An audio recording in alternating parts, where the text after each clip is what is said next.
What's going on, everybody, and welcome to the other side of the Firewall podcast, where we talk about the latest and greatest of cybersecurity news, as well as we highlight those movers and shakers and glass ceiling breakers, those people of color who've made it to the other side of the proverbial firewall. My name is Ryan Williams, and as always, I'm joined by Shannon Tynes. What's up? What's up? Chris Abacon. What's going on, everybody?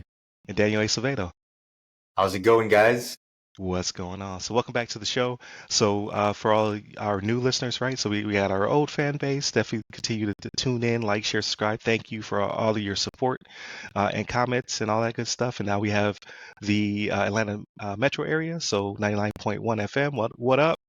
And then the Fairfax, DC area as well on Channel 10. So definitely continue to tune in. Monday, Tuesday are topics. Wednesday discussion. Thursdays, Ask a CISSP. I should have one up this week with Kenneth Ellington. It's already in the can. And then Fridays, everything else. Movies, books, games, all that good stuff. But without further ado, I'll give it to Shannon. All right, everybody. So this article comes from HoustonPublicMedia.org, written by Colleen. The title of this one is Federal Cybersecurity Agency Says Voters Should Feel Confident in the Election System. So the reason this is coming out, right? For those of you that aren't paying attention to those commercials that are showing up at your house, those of you in, I'll say in North America at least, right? Because I know some of you might be international, right? But it's election season, right? Yeah. I just saved my sticker right there. I just put it on. I don't know if you guys... But yeah, so it's election season, right? And so it's come up before. You can go back even before 2016.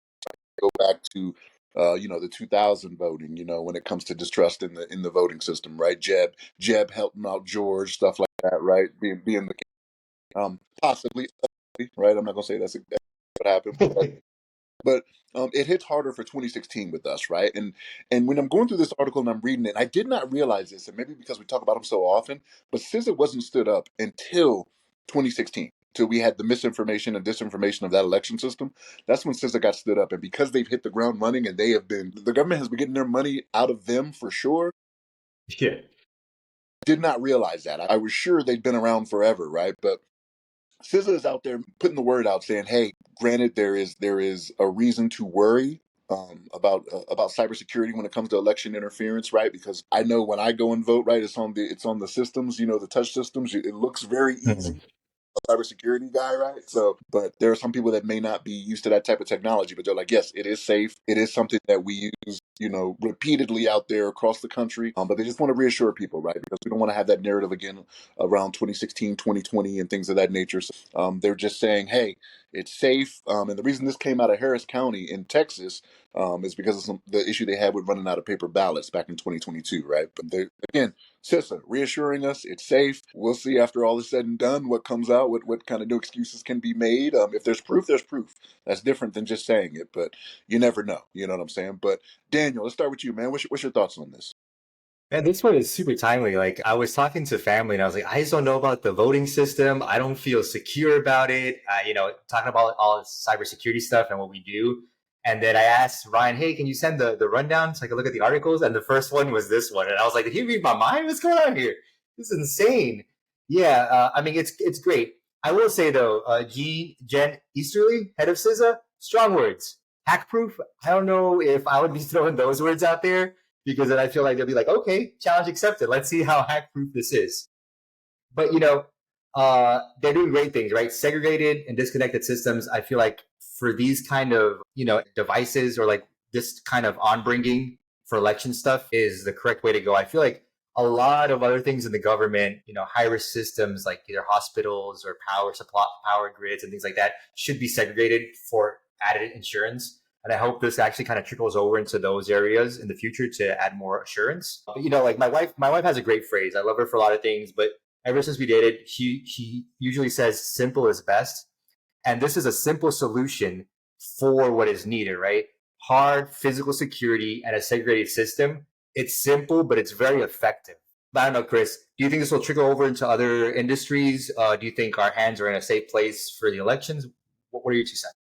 I mean, for me, right, I have kind of anecdotal evidence because I went out and voted this past Monday, right? And here in Pinellas County, I actually went and Googled, hey, what do they use for systems? It's a company called Elections Systems and Software, ESS, right? And the actual model that they utilize is this 300 air gaps. They're not connected to the internet, just like the article was saying, right? And I'm looking, so I go into their website and I kind of look at what they've got, like from this security standpoint. And they have here a really cool, two really cool facts. One, of course, every one of their employees is security awareness trained, which is good. Like it's pretty much a general requirement for many government. We've been there, right? But they also have certified systems which require 0 errors in 100.5 million positions consecutively, right? They require that level of scrutiny, right? It's pretty cool, and they work in conjunction with the Department of Homeland Security and CISA, of course. So I think the fact that we have CISA working with local governments on this, right? I think it should give the citizens of the United States just a little bit of assurance that, hey, look, they're taking the necessary steps to protect our data. And the fact that I think Jen Easterly I saw her on CNN talking about this, and she's been out there in various news outlets. I think she's been a good champion for this, just kind of to quell the misinformation, because a lot of it out there, a lot of that misinformation, right? It's most likely the outrage you'll see, like, oh, this thing has 1 million shares on X or Instagram or whatever. Probably misinformation, right? It's exaggerated, right? And you can kind of see by if you kind of look at a source that's, oh, this is their only viral post, right? And they have like 2 other posts. Chances are that bot was just created to piss off, or really, again, a divided United States is good for our adversaries. And how do we do that? With the information war. So that's kind of my thing. I think just from the election standpoint, I think we're doing a lot better, and I think CISA is doing a great job of proactively ensuring that there are measures in place. So Ryan, what are your thoughts? I really agree with you guys, not only because of just the disinformation is just abound, man. Like people are just talking crazy. And I don't think it's ever changed, right? Like the quote unquote muck raking has been around since the beginning of American politics, right? Like there were laws against it when we were first established. Like you couldn't say things against your opponent that were false and things of that nature. You go to jail. And that has gone to the wayside our entire lives. So like I think what has made it more vocal and loud is social media. Like as the internet age came about, it went from tabloids like I haven't seen a tabloid in a long time, but like Bad Boy ran for president, things like that, like those type of tabloids at your grocery store, and then it kind of bled into every form you could think of on social media, especially your mega platforms, right? Your Facebooks, your Twitters, and so on and so forth. So it's not going to go anywhere. So I just hope that people are more informed. Like in Jen Easterly, we trust, right? Like I think she's been a boon when it comes to national cybersecurity. Like I like a lot of the initiatives she's pushed, and then just her whole vibe around how CISA does business has been pretty cool. So I am very confident that that won't be our issue. Won't be the voting machines. Our issue is going to be just people talking to their friends and their family and saying they saw something that they deemed to be suspicious that wasn't even suspicious. Just misinformed and dare I say uneducated masses. It's what's going to cause the issue after this election. I can't wait for this election cycle to be over. I agree with all of you. I'm tired of it already. So regardless of the outcome, I just don't want to talk about it for another 4 years, but that's not going to be the case, right? Like the entire, I don't know, like at least 8 to 12 years we've been talking about how everything is upside down and everybody disagrees with one another. So I don't know where that's going to go, but I feel very confident in the voting machines. But what I looked up is that, like, yeah, we have really cool voting machines, but that's not across the entire country. It goes down to local jurisdiction. Local jurisdiction, there we go, as well as budget constraints, how good your voting machines are, right? But on top of all that, though, is CISA and as well as local non-bipartisan establishments that make sure that voting goes the way it's supposed to go. So there might be a few oddities, right? That people have been voting since Lincoln, time, so it's nothing new. Anything that's going to cause a huge disparity in voting has been pretty much ruled out. So the reason why I picked this article is I kind of want to put people's fears aside, but I say that this comes out on Monday and then Tuesday is the vote. So by Wednesday, God knows. I'm excited. I'm actually going to go vote on voting day only because it's my daughter's first year, right? She's a grown up now in college, and it doesn't work out for her schedule to do early voting. So we're going to go on the day because she's excused from class to do so. So we're going to all go as That's a awesome. family, and it's going to be cool. It'll be her That's first pretty time. cool. So yeah, we'll see how everything goes and make sure everybody's cool at the polls.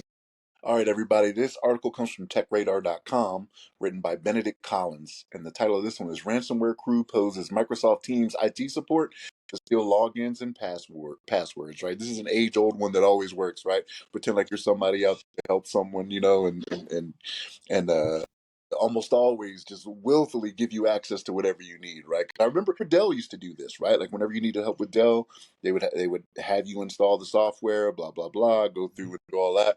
Well, it's something that's already tried and true that you know about that they're just utilizing, right? But what they're using now is new technology. You got to advance with the times, right? So they're using Microsoft Teams to make this happen, right? So what they're doing is they're inundating people's email boxes with a bunch of stuff, right? They're saying, okay, they're sending a bunch of trash, so then you can't delineate. You're like, hey, I got all this stuff. You're not paying attention, and then all of a sudden they hit you up, and it seems like something's going on, right? They hit you up and say, hey, we need to help you out. You're having these issues. Go ahead and install this software, right? Boom, you do it. You're like, okay. This sounds legit, right? I remember, just like I said, right, back in the day, Dell used to do this, right? So it seems um, official enough, right? But if you're really paying attention, they're using an age-old trick, right? It's coming from a domain or that's using a domain that's not really accurate, right? So you see the Microsoft.com and you're not really paying attention, and it's on Microsoft.com, right? So you're like, that's not real. That's not legit, right? But you're not paying attention. You see what you want to see, right? Because you need help right then and there, right? You gotta get back in your email because you need to get back into your social medias, right? That's how they get you to get log back onto your Tic Tacs and your Z's. you know, I don't know. I know what they're called. I'm not that old. I just don't use them. It's just being funny, but yeah.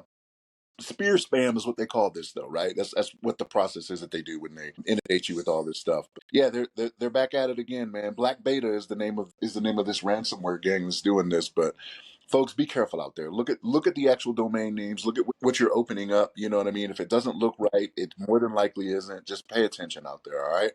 But Chris, what's your thoughts on this one, man? So me, I think it's a pretty genius idea to be utilizing Microsoft Teams, and I want to highlight the fact that these guys were using an Entra ID tenant, which is essentially an Azure Active Directory tenant, right? So check this out. So this is like hacking as a service. They're using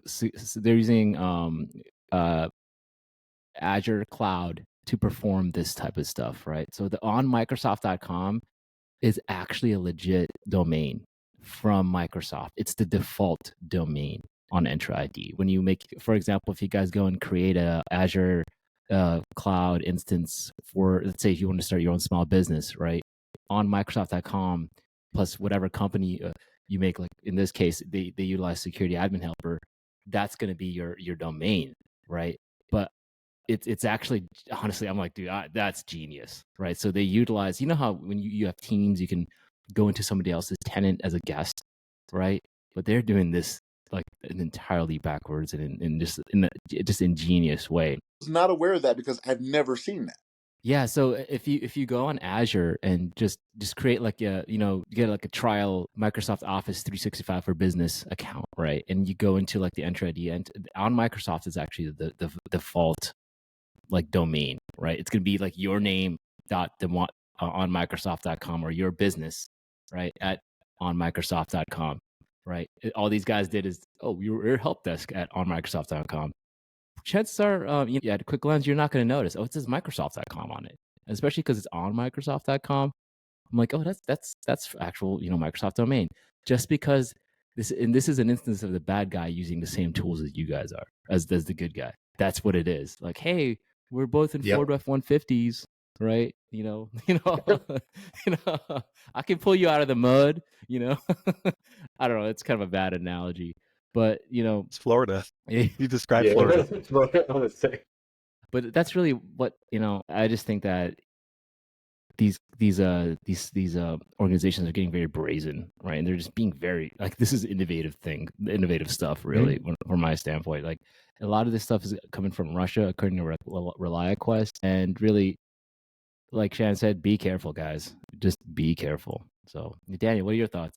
But my reasoning was because I didn't know the onmicrosoft.com was actually a legit domain though. Like I don't think that like in all of the Microsoft teams that I utilize, and I have a couple different ones. I have one for my business, I have one for DoD. I don't remember it saying onmicrosoft.com. Right. It's You on you the go into it's on the like configuration page when you like create your own you as an admin on the Azure side, as the cloud management side, it'll be on Microsoft is what it comes up as. But yeah, I mean, you took the words right out of my mouth, Chris, though, because I was going to say this is like using the IT playbook against the good guys, essentially. Even more so, it's like they know you as a user, right? If I have an issue, all of a sudden it springs up. I just can't walk down the hall and talk to my IT person. You have to put a ticket in. You have to wait to be called. And then there's all these procedures for these things to be fixed. So if all of a sudden I'm getting spear spammed, but by the way, amazing name, my head off. These guys are great. I can't just like go and get help. But then all of a sudden somebody calls me or hits me up on Teams from the IT department and be like, hey, we know there's an issue right now going on with Outlook. We're trying to fix it. Can I please remote into your machine? I need you to download this stuff so I can get in there and remediate all this stuff. It's really hard. This is a really advanced, but as simple as best. It's a really advanced tactic, but it's very simple and low level. So the only thing I could think of on the top of my head would be like, if I'm working and I'm having a really bad issue all of a sudden, and all of a sudden I'm getting hit up by my IT department at that same exact second, maybe that's a red flag. Maybe, IT is good, they're not that good. So make sure to verify your IT teams. Like, you got to know these people. Like, it makes sure it's right. They almost always will put out a notification for you to reach out. Like my experience has been, they will put out the notification saying there's a problem, reach out to them, right? Which you know how to especially if it's systematic or if it's widespread. But this is also a big corporation or big industry's problem. You have a lot of users. You have a decent sized amount of IT people, but things like this will slip through the cracks. That's why it's such low hanging fruit. Ryan, I don't know. For me, the only thing I can think of, maybe the outcome of this will be better, like security awareness on these kind of things. Hey, if you're having a really bad issue, fact check somebody that's reaching out to you right away before you allow somebody to like remote into your machine. What do you think? Yeah, I think you guys verified that you should. Zero trust means trust no one, right? Like, so regardless if it's a framework that's actually put in within your organization or just you being hyper vigilant and aware. It's funny because you say, like, if the IT team is being too helpful, it might not be your actual IT team. As a former help desk guy, I'm just like, yeah, you're right, because like the chances of me reaching out to you quickly is very slim to none. I'm gonna wait till you have a problem. You're gonna reach out to me. But no, like it is ingenious, and it's I hate to give bad guys credit. Sometimes you have to give them their flowers. Like, this is a really good scheme. My whole thing is like, yeah, it is a little too convenient, but on top of it, you should have multiple channels, right? Like, so at my work, like, we got a Slack, we have Teams, we got email. You can always make a Teams call. There's several different levels before I just automatically jump onto something. Even to the point where they did a little spear phishing simulation, and I contacted my supervisor immediately because I was like, oh, this looks like, kind of check, because I'm a consultant. I'm not on the IT team or security team. You know what I mean? Like, I do something different. So when I saw it, I thought someone was actually trying to get us. I had annoyed my boss because I kept reaching out. She was like, just report it and then go about your business, basically. Like, the friendlier tone, right? But I was just like, and then it finally clicked. I was like, oh, it's probably a campaign. And I'm throwing flags on here. Like, hey, did anybody else see this? But no, like, again, this is a very ingenious way of conducting nefarious business. And you just have to be paranoid. Like, just be careful of whom you're contacting and how you're contacting. Talk to your coworkers, see if they're also having these issues, things of that nature. Like, just be kind of annoying, right? Like before you are trusting to one of these entities. But All right, everybody. This article is from darkreading.com, and it's written by Tara Seals. And the title of this one is Cybersecurity Job Market Stagnates, Dissatisfaction Abounds. All right. So ISC Square, they did a cybersecurity workforce study, and they said it's a tightening job market and dynamic cyber threat. In this tightening job market and dynamic cyber threat environment, ongoing staffing and skills shortages are putting organizations at serious risk. And then it asks the question that I'm like, oh, this is where it starts. If I haven't said it before, it's where it starts.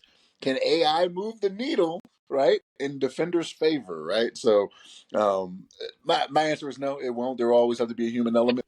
You never know, right? Like that's just how it is. But what they talk about here, the need for cybersecurity.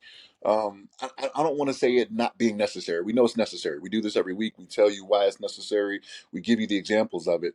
But I think what is going on is that there are companies that decide this is where they can cut the fat, the perceived fat, I should say, right? Because they think, oh, when it comes to cybersecurity and IT, I don't necessarily have to pay these people the money I need to pay them and what they're demanding, and there's a reason for it, right? Because you're losing out. If you allow cybersecurity to take a backseat in your organization, you're going to pay for it eventually, right? You need to believe that. Okay, it's proven time and time again. You know what I mean? And what they try to do is, even if they say, okay, I won't get rid of this whole department altogether, what they start doing is they start double and triple hatting people, right? Like, okay, Yeah. not only are you going to be, this bad, but you're also going to be, the cybersecurity person, which doesn't make sense, right? It's a conflict of interest in itself, right? Because that part is going to be easy. You're like, oh, I could do this easily and just say, oh yeah, we're good. You know what I mean?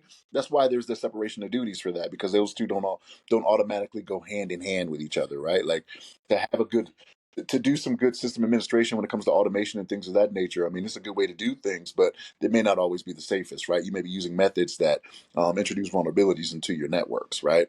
But they talk about the negligible increase, which is 0.1% increase from 2023 when it talks about year over year hiring, and that is very low. That's very dismal, right? And it's, as it states in the article, very negligible. So um, eh, companies that are out there, believe me, cybersecurity is needed, right? One of the other things they kind of hit on in the article is maybe the qualifications for some of the people, and they start to mention different figures about how some people in these organizations that are working cybersecurity may not be trained to the level that they need to be, right? Like don't have the qualifications that they need, right?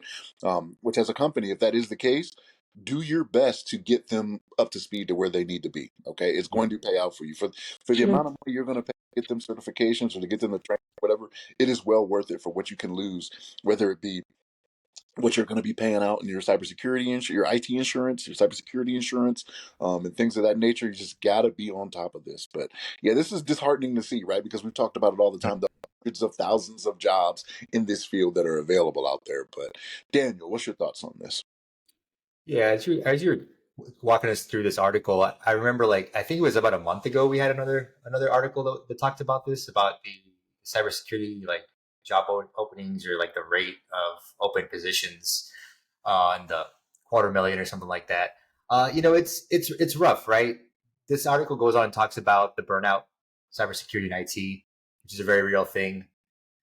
It's disheartening, kind of sad, especially when they talk about percentage of raise or the satisfaction in the job for a position that's very much necessary and critical.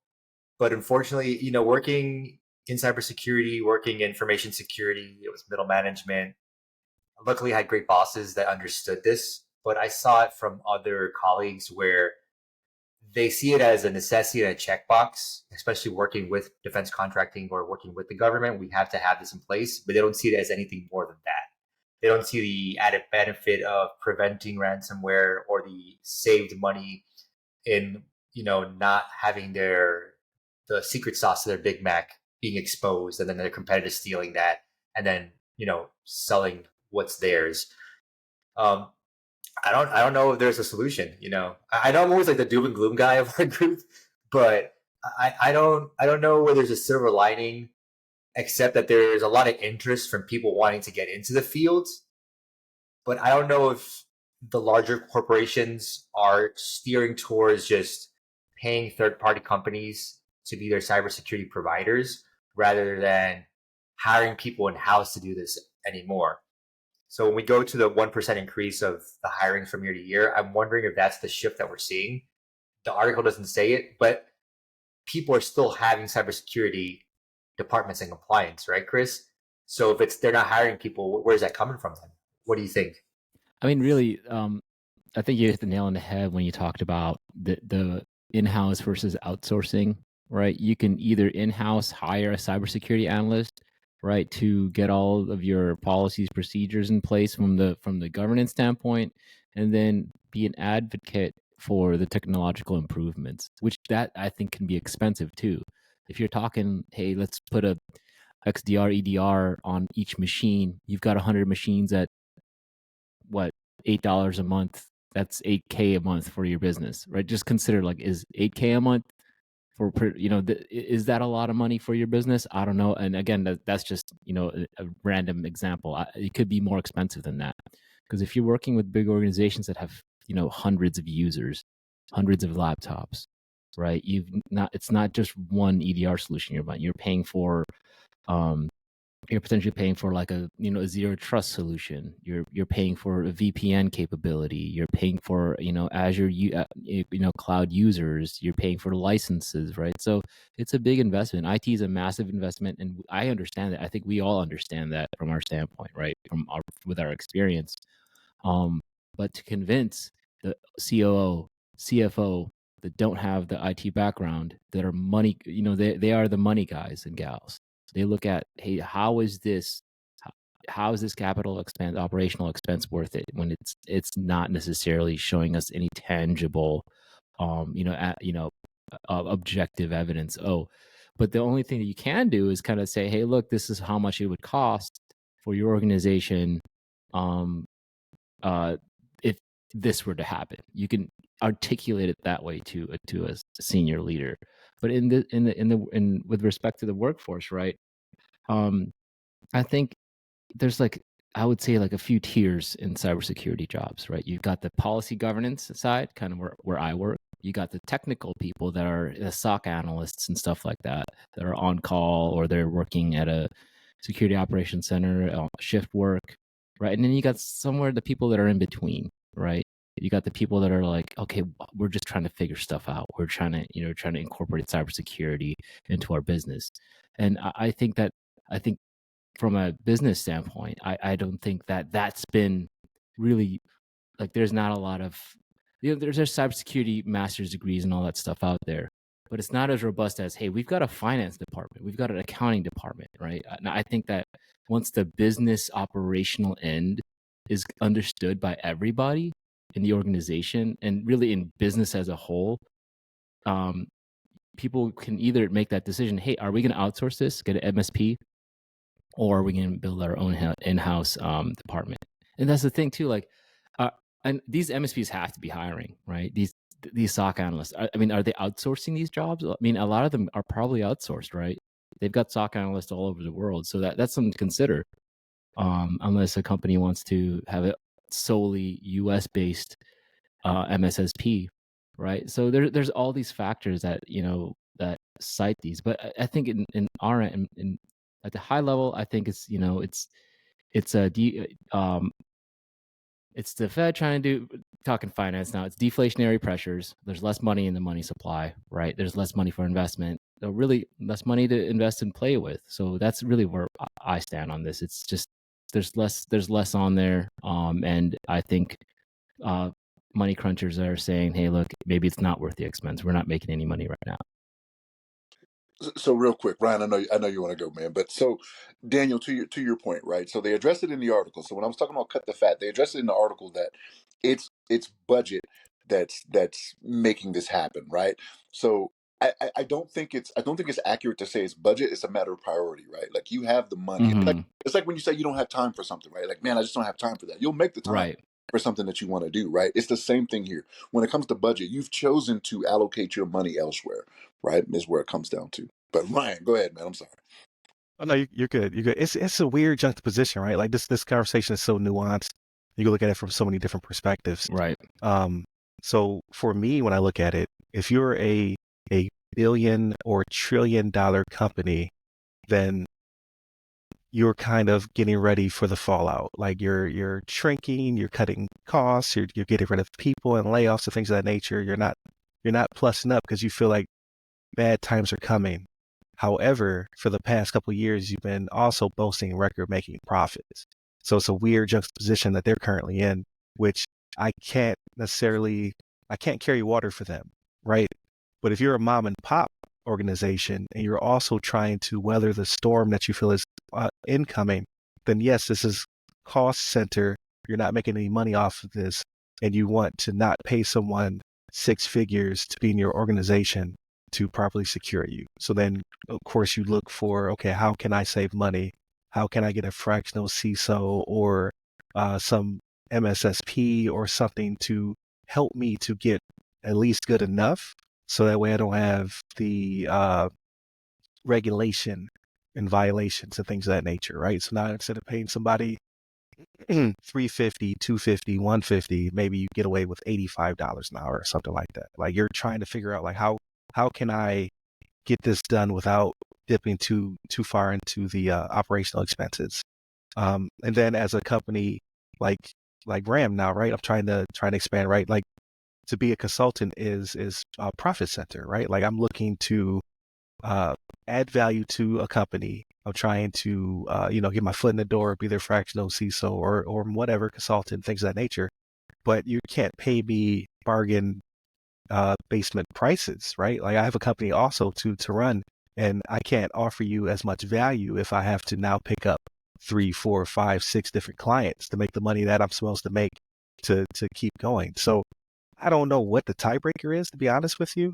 And in that situation, at the let's say the lower tier, right, the mom and pops, things of that nature, that's gonna all have to shake itself out. But these companies that are boasting record-making profits and are on the market at $1 trillion, $1 million, $1 billion caps, they have to stop squeezing like they're squeezing. I just don't think that that's rational or fair. Like for you to say, well, we have to shed 15% of our workforce in order to weather a storm that may never come. Like it just seems as though you're saying the sky is falling and it's not. Right, you're crying wolf too much, and I think that's going to catch up to them. It's going to be a humongous either breach, leak, or fines for compliance. They're going to get slammed at some point because they're going to get breached. You simply cannot triple, quadruple hat people and expect to get the same value out of them, or just leave a gap and just say like we're gambling because someone's going to hit the jackpot. And it's going to be in a bad way. So I think that they need to start to figure it out, and then that'll trickle down to everybody else. But as long as your humongous companies keep doing what they're doing with the shedding of the workforce, it's just bad for all of us. And that's just my opinion, right? Obviously, I'm very small business. So I think they call it a solopreneur or whatever. It's just me, one man army, right? And I'm working with the mom and pops, so I'm not working with the billion and $1 trillion companies. But that's just my perspective. But it's just I feel as though that they're setting the table, making the rules, and then like we're all getting scratched because of it. I could be wrong, right? I haven't been in this side of the business for very long, but that's just the way it feels. Because as long as they keep squeezing down on us, then the rest of us are basically gambling right now. So we'll see what comes of it. But yeah, I didn't like this article. But it was very well written, and it's just that it's doom and gloom right now. Like when are we going to flip the switch?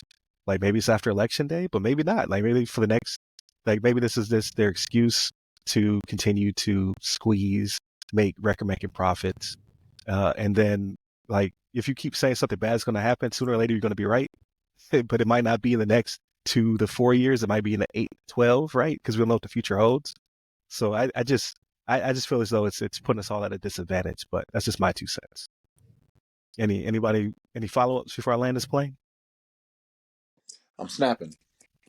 My personal opinion, right? This is my 2 cents. Take for what it's worth. Without further ado, how's everybody's week? We'll start with Shannon. It was pretty good, man. The Halloween right? I know we've said several times how we do the production schedule, right? So this past week, Halloween, didn't have as many people come by the house, so we got a lot of candy here. So I hate to waste money, so I gotta eat it all, I guess, right? I guess that's how. There you go. No, what is it? what ends up happening is that everybody brings that extra into work, and so for the next month and a half, we're eating all this. How that works, right? Just passing a table that has some at work, like, ooh, Reese Right. cups. I love It's my that. my second favorite holiday. My first is for that is Girl Scout season. Oh You yeah, bring the cookies in. in Bring them in. February, yeah. I hear you on that. I hear you on that for sure. Yeah, children had a good time. That's really what we do it for, right? Like it's not for me anymore. I actually did dress up. I did put my send you guys a picture of what I went at. It was a Taco Bell sauce T-shirt that had the Diablo on it. My wife had one. My sister-in-law had the other one. So yeah, that's what we went as. So it was a fun time. They had fun.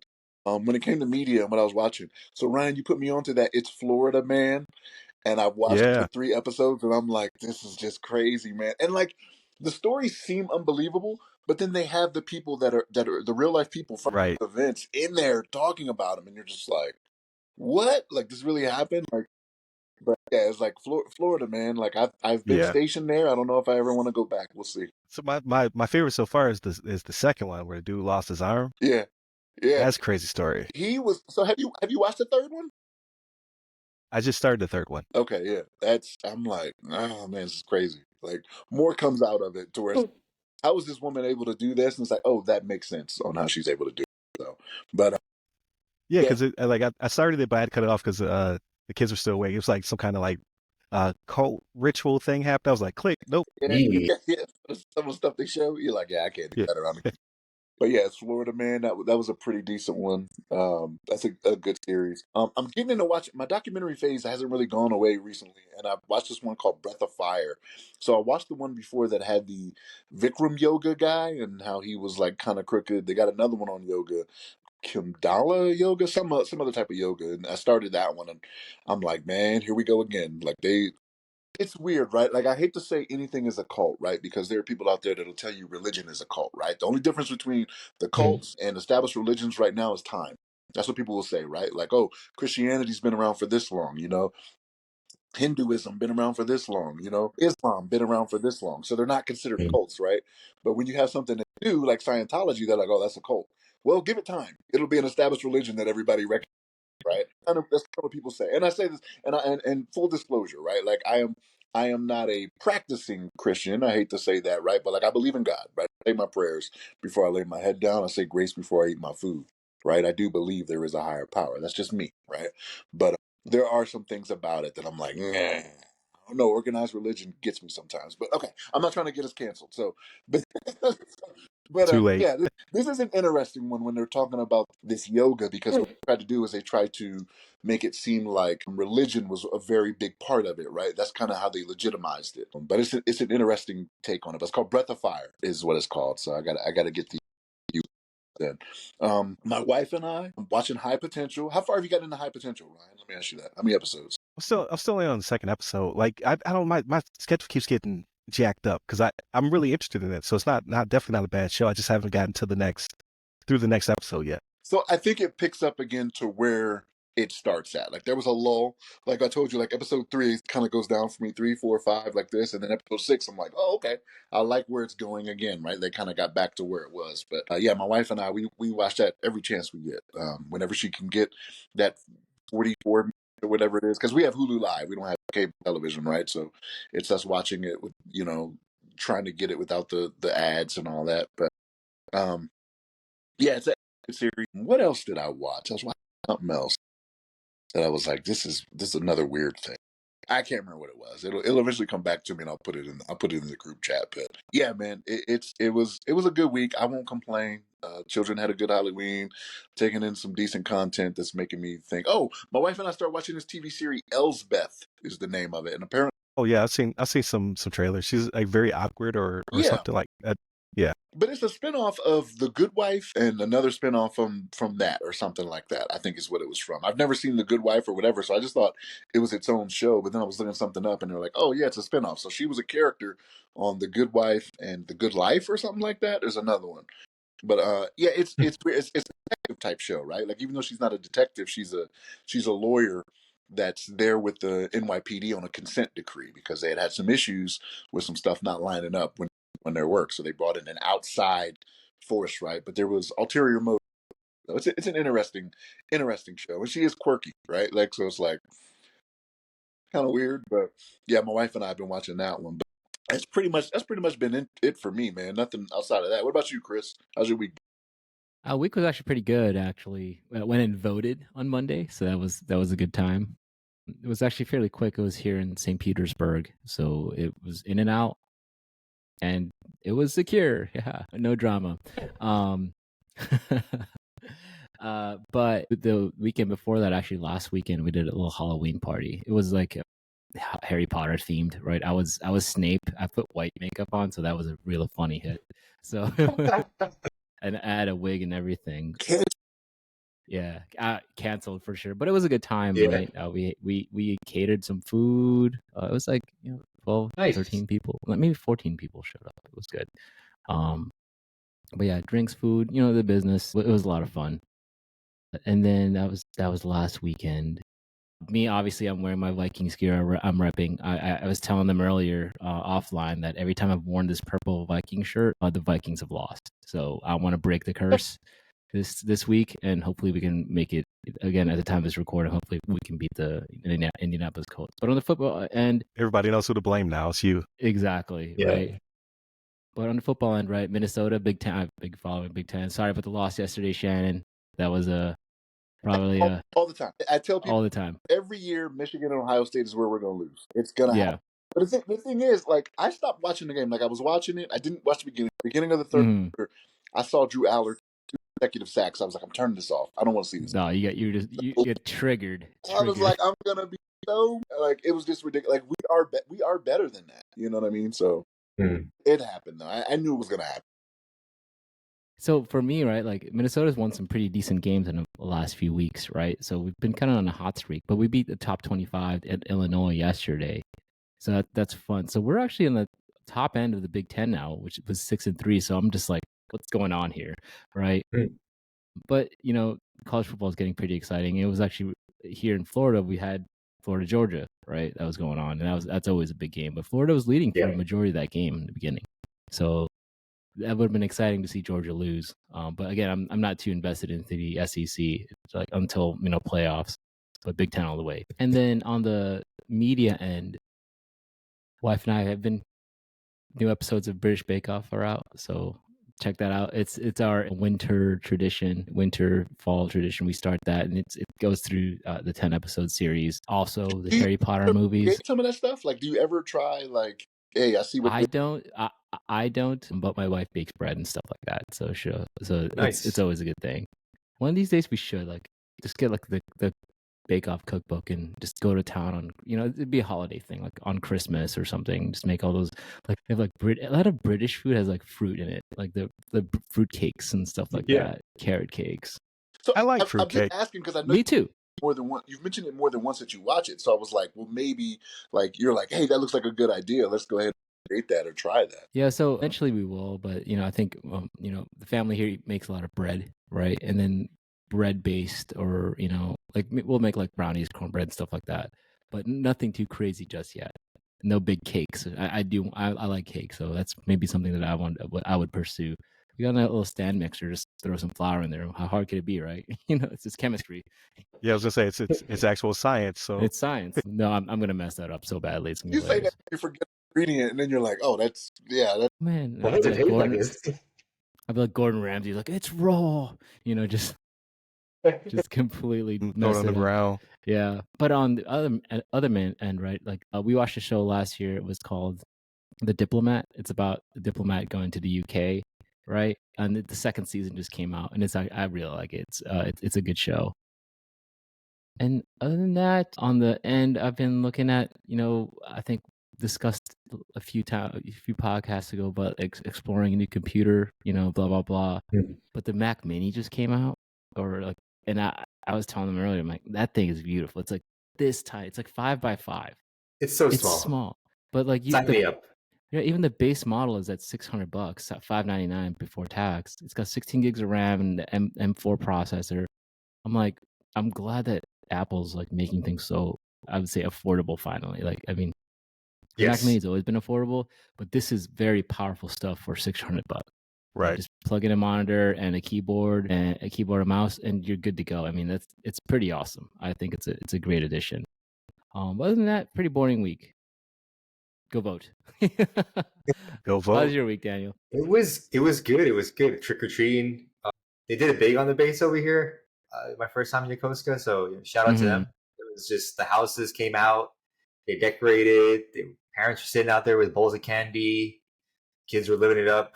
My kid got a big old bag full. Had to like slow her down. I'm like, hey, you gotta take it easier for her. Heart's gonna explode. I need you to. I don't let her eat that much candy. Bounce off the walls and pop into yellow dust. Like, you need to chill out. But then me and my wife took turns of like having the worst allergies and sinuses we've ever had in like the history of the world.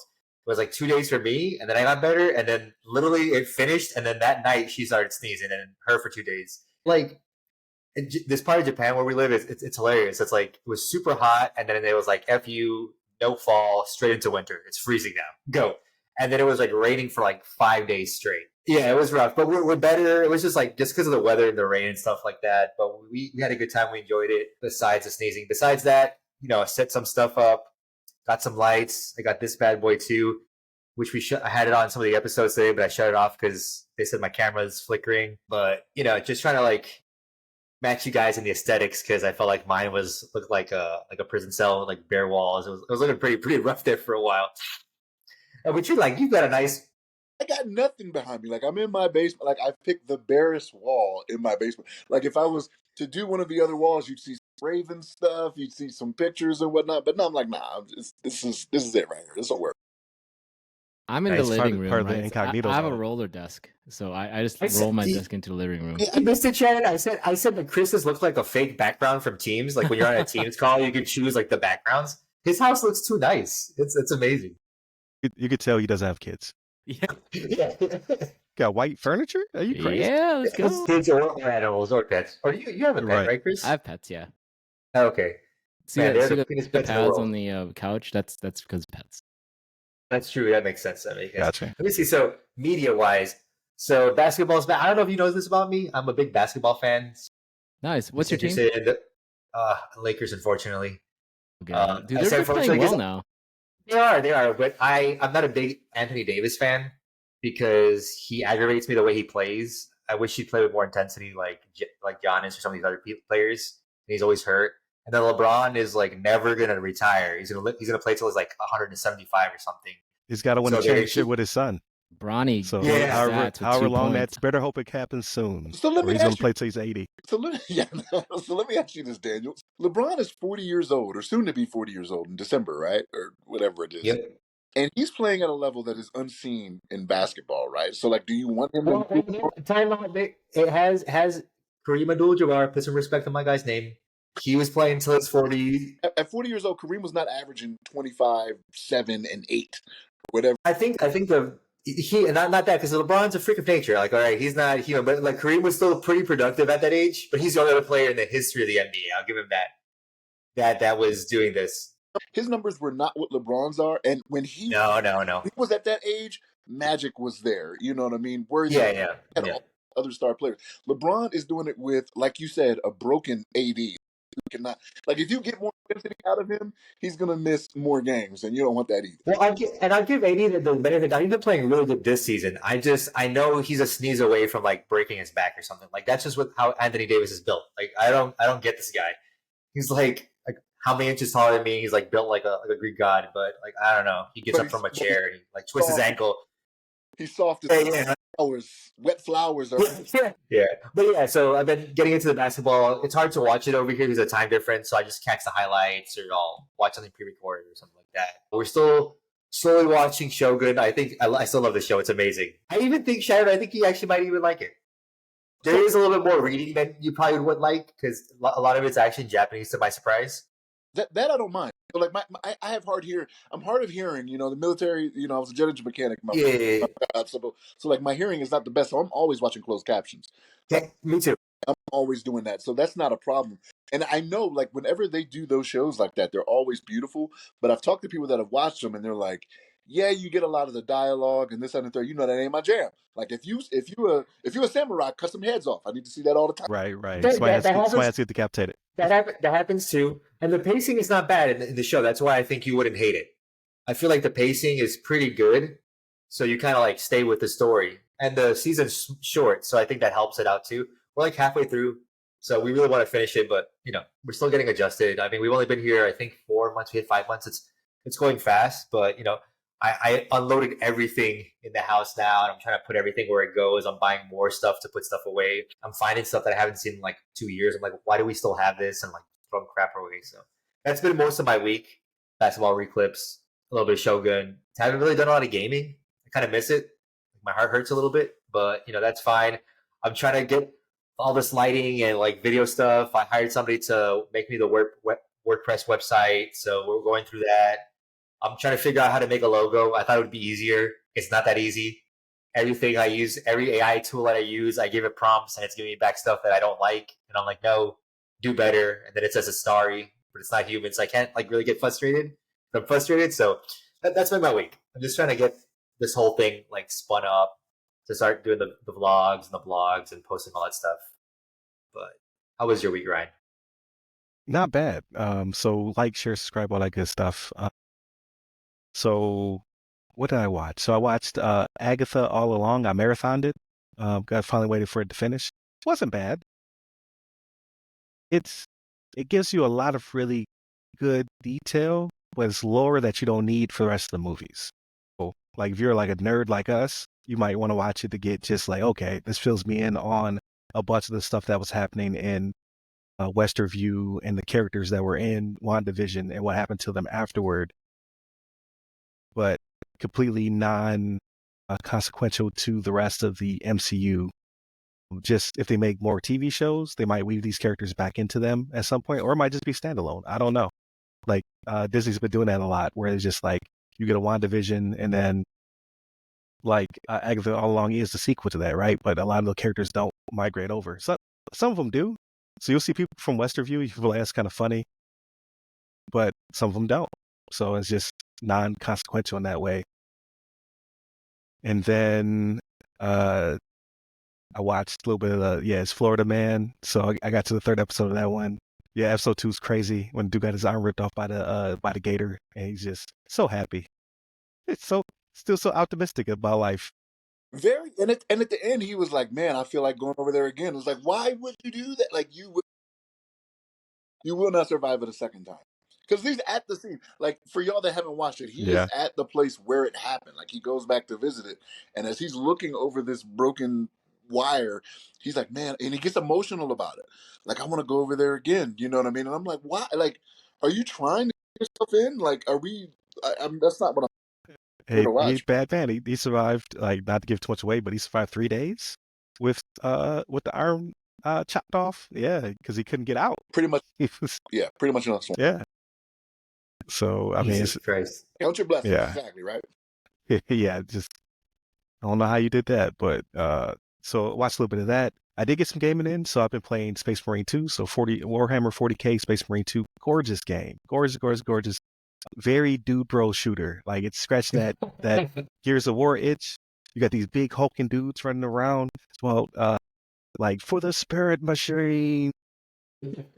So many enemies on screen at once. Like I did a screen capture of some really bad gameplay, and I couldn't share it with you guys because the file was like 500 meg for like, it was like less than a minute, or like it was like a minute and a half or something like that. But because it's HD and it's super ultra wide, right? It's just so much being captured. So I was able to put it on YouTube, and I'm going to try to give you guys the link so you can see me play poorly. Cool. But you get to see the scale, like, because I'm running into a bunch of enemies. I'm like, this is wild. But trying to record and play at the same time, you're going to laugh at me. I was fumbling. I was getting the business. But yeah, so I played a little bit of that. I should say a lot more of that. Really enjoying it on the new rig. I played a little bit of Call of Duty, like, so it's really good. Like, I like the campaign. It's probably the best. Like, I skipped at least 11 Call of Duties between Call of Duty Ghosts and this one, but so far it's my second favorite campaign. Oh wow! It's like what Modern Warfare 2 was my favorite. I'm sorry, Modern Warfare 4 is my favorite. There it is. Yeah, 4 is my favorite. Mm-hmm. But like it's hitting all the right notes. It's like very espionage-y. I'm getting some. Here comes a second. Here comes a double cross. I feel it coming up. But if they hit me with the triple cross, I got to put it down. You know how I feel about that, Shannon. You only get so many crosses, and I just like I'm out. And I'm playing that on the Series X, so it was buggy on my PC for whatever reason. It kept freezing and crashing, and it's doing this weird thing where it does the 32:9 like natively, but it does this fishbowl thing. So as you're turning, the perspective on the edges is warped. And I tried playing around with the settings. I went to Reddit, and a lot of people are complaining about it. They're like, just playing it 21:9. I'm like, well, I might as well just play it on the TV like a peasant. And then when I booted up on the TV, it looked great. So I was just like, okay, I could play like this. It's fine. It's fine. So I hope after, because I'm only trying to play one game like for real at a time. So I'm gonna try to beat Space Marine 2, and then I'm gonna try to jump back into Call of Duty. Only campaign and maybe zombies. I'm not playing multiplayer. I don't feel bad. It's on Game Pass. I didn't really pay for it, so I did, but I didn't. So it is what it is. The Bills play today, so we're playing the Dolphins at home. So I usually do like Dolphins have not been playing well this season altogether, but we usually play when we do play them. We usually play very well at home, and then the Miami game is kind of iffy, right? So we already played that game, so now we're playing them at home. I think it's going to be like a balmy 60 degrees. Yeah. So we should be okay. It's not snow flurries, but I think we'll be okay. So that's at 1:00. So I'm excited for that. And then just working on RAM stuff, just trying to, I'm not working on the website yet. I'm waiting to see how Daniel's thing goes, right? I'm going to learn vicariously through you on that front. But, I had the panel, I had an article in Dark Reading, so I'm getting a lot of good buzz. I don't know if Shannon knows because he's not really on LinkedIn or whatever, but I have a little piece in the book by Elizabeth Stevens, right? So building a resilient digital future. She put my picture in there, and I got a couple pages talking about the Nice. NIST CSF. So I'm pretty excited about that. So that should also generate some buzz. So I think things are going to go well. I just have to make sure I'm properly scaling and all that other business stuff you don't think about, right? So I have to, make sure I'm taking on the right clients, give them the right value, getting good, word of mouth, so I can continue to grow. Maybe get an employee at some point. Or get into that CMMC business, Chris. Shake my hand. I don't think this is going to be the case, but I'm hoping we don't have to keep you grounded, right? When you start referring to yourself in third person, hey man, Nah, I remember when you were Sergeant Williams, man. Cool off, man. yeah, not at all, not at all. That's the second time. So you said sorry. So my wife messed me up. It was during the hurricane. I was rationing gas, right? So I finally found some fuel, got the generator running, and then I was telling everybody at the house, like the kids, we're only going to run it for this long, so make sure you plug your stuff in. Like I'm going through the whole rigmarole. She was like, "All right, mess her." That's And hilarious. I didn't like it. I didn't like it at all. I was like, "Look, am I doing too much?" Like, and then shortly after, I filled the generator up again. Power came back up. Nice. I was like, So it is what it is. But and then we did trick or treating. So I took my youngest and my 2 nieces out, and it was a good time, but it was not the same vibes as years past. So I think the storms really just beat people up. Like even we didn't put up all of our decorations; we just put just enough, right? And barely any kids came to our house. I think my daughter handed out the candy. She said maybe 5 kids stopped by our house. Wow. And we went out around the neighborhood, hit up like the kids got a lot of good candy and whatnot, but there are a lot of houses with the lights out. Like I would say less than half the houses than last year were participating. I think people just weren't feeling it. Like we're just tired. So hopefully, Thanksgiving and Christmas, people will start to perk up a little bit, get some Christmas lights out there. Stuff, the inflatables, like stuff that the kids are like walking around the neighborhood and seeing. But yeah, this year is rough. People it gets to have tarps on the roof, so I get it. People are pretty beat down. So hopefully that'll start to perk back up by the end of the year. So we'll see how that goes. But yeah, I'm ready for my Bills to hopefully beat these Dolphins. They don't have some kind of weird resurgence. Like just your season's over. Just chill out. Go through Stop the trying so hard. motions. Yeah, go through the motions. Just let's get this W real quick. And then yeah, playing some Space Marine later as I hopefully edit these episodes. I have not tried that yet. I've not tried playing a game and edit episodes. So we'll see how that goes. See how impressive or not impressed I am as I try that out. But that's pretty much been it for me. So thank you guys for popping in. Again, it's always a good time. Monday, Tuesday are topics. Wednesday discussion. Thursdays Ask CISSP. And then Fridays everything else just like this. So movies, books, games, all the non-cyber related stuff. Hit us up by all the websites to go by our name. Hit me up personally. I'm at RY Security Guy. That's RY Security Guy. You find me on LinkedIn as well as pretty much every other platform. And where can they find you, Chris? You can find me on LinkedIn under Chris Abacon, last name spelled Abacon. And you, Daniel? On LinkedIn under my name, Daniel Acevedo. There it is. Stay safe. Stay secure.